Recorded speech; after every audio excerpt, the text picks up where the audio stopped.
بسم اللہ الرحمن الرحیم۔ سقوط اندلس اور اقبال۔ حضرت علامہ محمد اقبال رحمۃ اللہ علیہ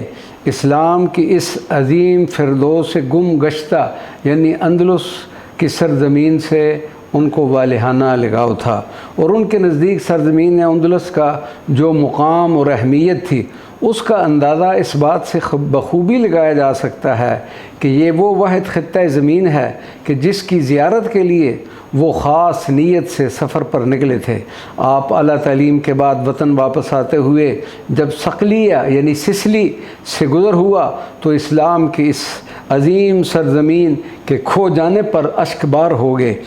اور سرزمین صقلیہ کو تہذیب حجازی کا مدار قرار دیتے ہوئے 17 اشعار پر مشتمل سسلی کا ایک مرثیہ کہہ ڈالا، اور ایک بند میں یوں فرماتے ہیں: نالہ کش شیراد کا بلبل ہوا بغداد پر،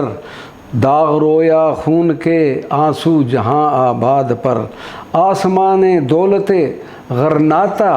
جب برباد کی، ابن بدروں کے دل ناشاد نے فریاد کی، غم نصیب اقبال کو بخشا گیا ماتم تیرا، غم نصیب اقبال کو بخشا گیا ماتم تیرا، چن لیا تقدیر نے وہ دل کہ تھا محرم تیرا، ہے تیرے اسرار میں پوشیدہ کس کی داستان، ہے تیرے آثار میں پوشیدہ کس کی داستان، تیرے ساحل کی خاموشی میں ہے انداز بیاں، درد اپنا مجھ سے کہہ میں بھی سراپا درد ہوں، درد اپنا مجھ سے کہہ میں بھی سراپا درد ہوں، جس کی تو منزل تھا میں اس کارواں کی گرد ہوں۔